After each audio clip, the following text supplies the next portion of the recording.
Any of you guys think about taking your bike on a long ride or a cruise or for even camping? Next question is, how many of y'all would take a sports bike to do that kind of ride? I went on my first quote-unquote cruise/tour. I say quote-unquote because round trip was about 300 miles, but there were multiple environment changes throughout the way, which is similar to what you may experience if you go on a long cruise or trip, like say all up down the coast, coast to coast, whatever it may be. Anyways, the bike that I took on this trip was none other than my RS 660, a sports bike.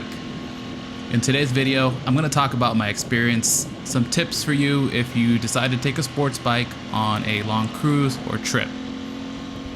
Alright, so I took the Aprilia from the Bay Area all the way to Big Sur. If you're not from California, this trip has multiple environments.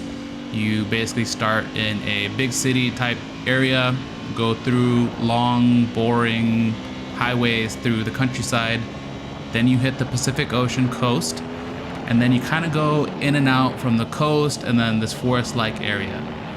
Big Sur is a very popular destination. It's full of coastal hikes, it has camping spots. It's an extremely beautiful area, and if you're ever in California, definitely a must-go-to place. Anyways, so I packed my backpack with water, snacks, extra layers, small toolkit, because you never know what's going to happen on the road. And you hear about issues that people experience with not just motorcycles, but specifically with Aprilias. And it just helped me feel safer that I had some tools if something did happen and I was supposed to get stuck. But yeah, the purpose of this ride was not to go from point A to point B as fast as possible, but to simply just enjoy the environment and the views. Alright, so on to the trip. I was a little bummed out because it was pretty gloomy, although it was super bright and sunny in the city before we left. This can happen obviously as you get closer to the ocean. Regardless, the views were amazing nonetheless, so it is what it is. Alright, on to my experience with the RS 660 for this trip. Stop and go traffic was really placing some strain on my wrists. Even when I was holding myself up with my legs and core, there's just no way you can 100% avoid the pressure that lands on your wrists when you're hitting the brakes. The wind, oh my lord. The wind was brutal. So in the countryside, you can have strong crosswinds because the land is so flat. Then on the coast, along the ocean, the wind carries some chilling air that hits your sweat and that gives you some goosebumps. Then you just have the sheer sound of the wind that rattles your ears if you're not properly equipped. So whether it's the appropriate helmet, earplugs, whatever it is. Overall riding position wise, I was, to be honest, more comfortable than I expected.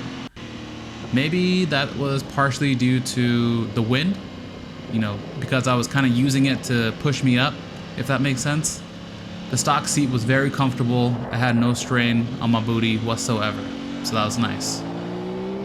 I brought a backpack and I wore it, but the RS 660 does have some built-in tie-down slots for you to easily be able to, tie some bags or place a brace, whatever it may be. If you put the rear seat cowl on though, the one that I have on my bike, I believe that gets rid of it though. I'll try to find a picture and place it in the video now just to kind of show you guys what I'm talking about here. The RS 660 got a lot of looks along the way.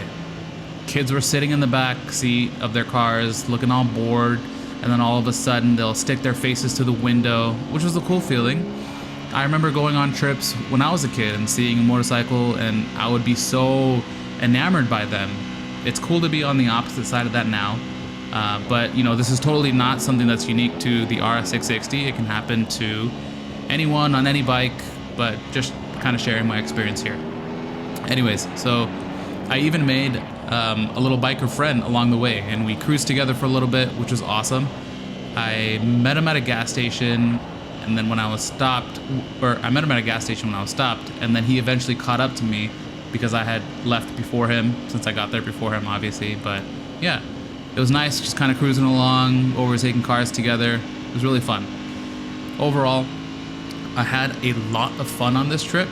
Seeing such environments while on a motorcycle just kind of gives you a different perspective, and I thought it was really amazing. I can totally see why people do this, like going coast to coast, you know, whether it's from East Coast to West Coast to East Coast, just going up and down the coast, whatever it may be, or just on a long trip to go camping somewhere.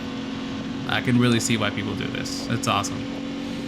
Anyways, here is a list of things that I learned from this trip. Things that are kind of specific to the RS660, and then just kind of general things, tips, tricks. Anyways, cruise control is a feature that I didn't really care much about when I bought this bike, but quickly learned how clutch it can be. After this trip, I definitely started using it more, even when riding on the freeway to go hit the twisties. Next, we have gauntlet style gloves. So I actually don't have gauntlet style gloves, but they would probably work much better for trips like this, just because the chilly air, it can get in to your jacket, like between that gap between the jacket and if you have short gloves, and that can make you feel much colder. And once you're colder, your body starts cooling down, starts getting stiffer, you know, it may cause you to make some more mistakes.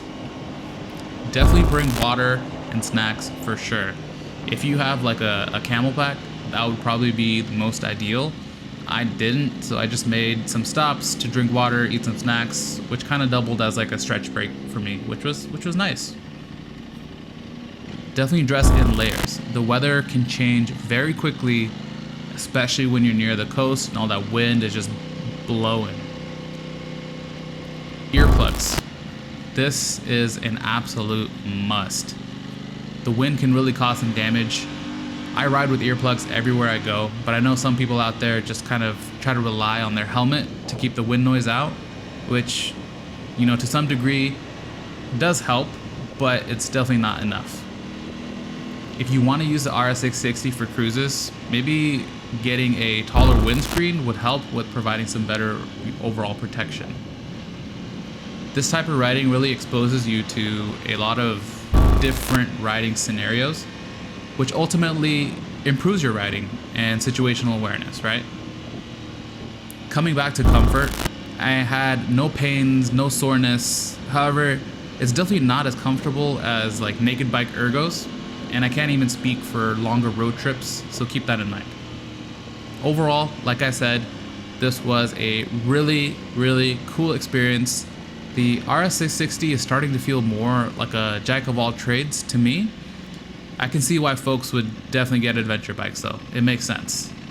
So to answer the question, so can you take the RS660 on a long trip, cruise, or even camping? Yes, in my opinion, you can. Is it the most ideal thing to take though?